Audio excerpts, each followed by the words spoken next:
할렐루야. 아침 7시에 찾아가는 하나님의 말씀, 오늘 사순절 시리즈로 십자가의 길에 대한 말씀을 전하겠습니다. 마태복음 7장 13절부터 14절까지 말씀입니다. 좁은 문으로 들어가라. 멸망으로 인도하는 문은 크고 그 길이 넓어 그리로 들어가는 자가 많고 생명으로 인도하는 문은 좁고 길이 협착하여 찾는 이가 적음이라. 오늘 사순절의 말씀을 통하여 특별히 십자가를 상고하고 우리 기독교인 신자가 걸어가야 될 본질에 대해서 생각해 보겠습니다. 오늘 말씀 있는 그대로 주님께서는 넓은 길보다는 좁은 길로 들어가라 라고 말씀하십니다. 그 이유는 멸망으로 인도하는 문은 크고 그 길이 넓은데 그 길로 들어가는 자가 굉장히 많다. 그 길로 들어가고자 하나 좁은 길로 들어가는 자는 협착하여 찾는 이가 적다. 근데 그 찾는 이가 적은 그 길이 바로 생명으로 인도하는 길인 것을 알려주고 있습니다. 예수님께서도 이 말씀을 드시고 당신이 친히 좁은 길로 가셨는데 그 길이 바로 십자가의 길이다. 그 십자가의 길은 고통의 길이죠. 괴로움의 길이죠. 그리고 희생의 길이고 죽음의 길이었다고 하는 것입니다. 그래서 십자가를 지기까지 채찍에 맞으시고 십자가에서 온 피와 물을 다 쏟으시고 그 다음에 죽으셨습니다. 모든 사람들이 주님을 외면하였고 모든 사람이 주님을 떠나버렸습니다. 그러니까 배신과 고독의 아픔, 육체적인 고통, 영혼의 상처, 그것이 바로 십자가의 길이었다. 그런데 그 좁은 길로 통하여서 주님께서는 생명을 발견하고 하나님께로 나아간 것을 알 수가 있습니다. 우리도 십자가의 길을 가도록 요청을 받습니다. 가정에서 받고 직장에서 받고 교회에서 받습니다. 내가 나 자신을 증명하는 길, 내가 돋보이는 길로 가고자 했을 때는 자리다툼이 일어나지만 그러나 좁은 길, 아무도 가지 않으려고 하는 십자가의 길을 갈 때는 많은 생명의 역사가 나타나게 되는 것을 보게 됩니다. 그래서 주님이 좁은 길이 아닌 넓은 길들이 주님에게는 많이 열려져 있었는데 그 길을 걷지 않으십니다. 마귀가 와서 이 돌들로 떡을 만들어라.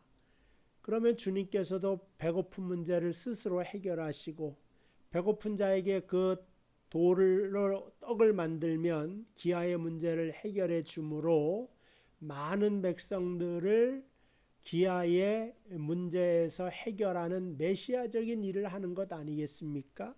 지금도 기아 속에 살고 있는 많은 사람들이 있어요. 기아의 문제는 아직도 완전히 해결하지 못하고 있습니다.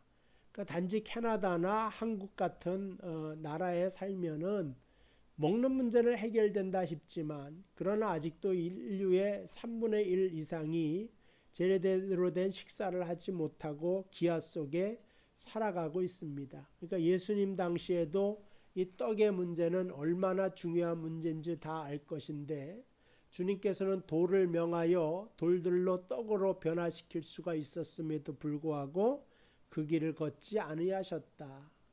높은 성전 꼭대기에서 뛰어내리라 했지 않습니까? 만약에 뛰어내렸다면 박수를 받고 갈채를 받는 그것 또한 메시아의 길이었을 것입니다. 그런데 그 길도 거부하셨다.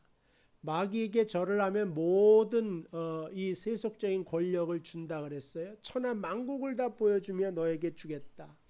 이 마귀는 공중권세 잡은 자라 그러잖아요. 그러니까 이 땅에 그 죄인들에 대한 권세를 가지고 있어요.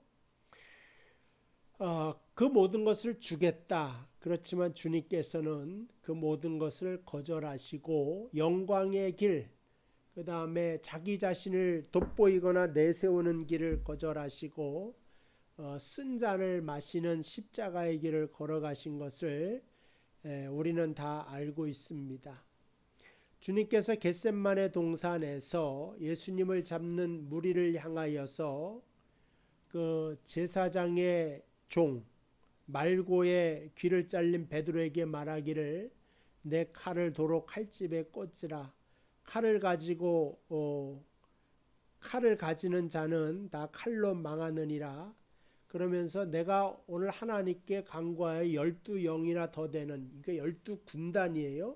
12군단이나 더 되는 천사를 불러서 이 자들을 다 물리칠 수 없겠느냐, 그 말씀을 하시면서 무력으로 자신의 문제를 해결하는 것도 거절하신 것을 볼 수가 있습니다. 예수님께서 나귀를 타고 예루살렘에 입성할 땐 모든 사람들이 예수님을 왕으로 추대하려고 호산나 다윗의 이름으로 오시는 이요 하면서 찬양을 했습니다. 다윗의 이름이라고 하는 건 왕의 이름이죠. 왕으로 오시는 이요 호산나 그러면 정치적으로도 얼마든지 임금이 될 수가 있는데 임금을 저들이 삼으려는 줄 알고 저들을 피하지 않습니까? 그러니까 주님께서는 입신양면의 길보다는 십자가의 길, 가장 좁고 험한 길로 걸어가신 것을 알 수가 있습니다. 그러면 이 주님께서 걸어가셨던 십자가의 길의 본질이 무엇인가? 우리도 이 본질을 따라서 내 주변에서 이 길을 걷기 시작할 때 하나님의 많은 열매가 나타날 줄로 압니다. 그러니까 십자가의 길은 가장 중요한 건 자기 부정의 길이다, 이렇게 볼 수가 있습니다.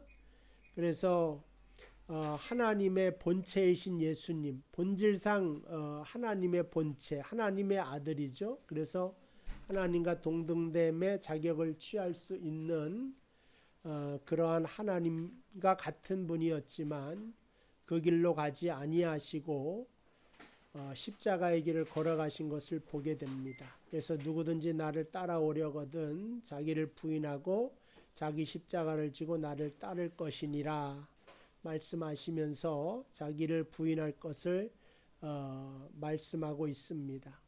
신앙생활의 첫째 조건은 그래서 자기를 부인하는 것이다. 자기를 부인하는 길이 곧 좁은 길이고 십자가의 길이다. 군대에 들어가려면 세상의 생각을 다 버리고 백지가 되어 새로운 군인 정신으로 살게 되어져 있습니다.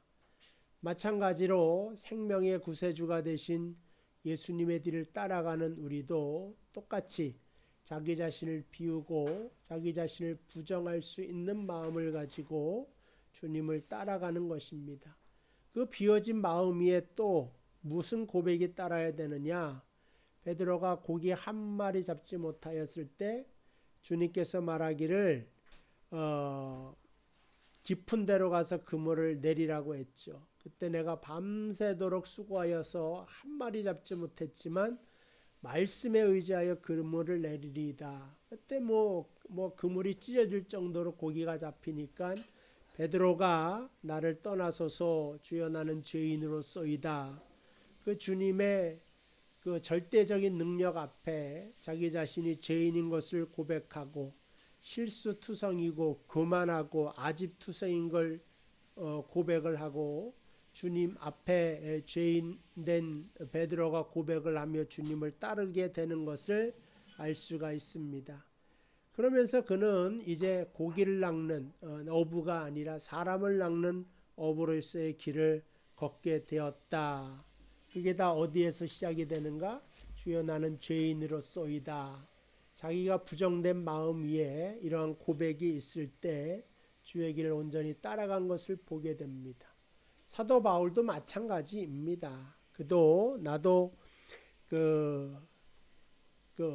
죄인 중에 괴수라고 말했던 그 바울의 모습을 통하여서 이방 선교의 길을 여셨던 하나님을 우리는 알게 됩니다. 오늘 사순절을 맞이하여서 십자가의 길에 대한 설명을 우리 화요일 날도 했고 오늘 두 번째 시간으로 했습니다. 그래서 여러분 가정에서나 여러분 직장에서나 교회에서나 자기를 부인하고 주님을 묵묵히 따라갈 수 있는 제자로서의 삶을 감당할 수 있는 여러분 되시기를 주님의 이름으로 축복을 드립니다. 기도하겠습니다. 하나님 아버지 감사합니다. 사순절을 맞이하여 십자가의 길, 좁은 길로 걸어가셨던 주님의 길을 우리도 따라갈 수 있는 믿음 허락하여 주시고, 그럴 때 많은 어려움과 고난이 있지만 그 모든 것을 이겨나가고 주님의 참다운 제자로 다시 태어나 빛과 소금의 역할로 감당이 되며 살아가도록 인도하여 주옵소서. 예수님의 이름으로 기도하옵나이다. 아멘.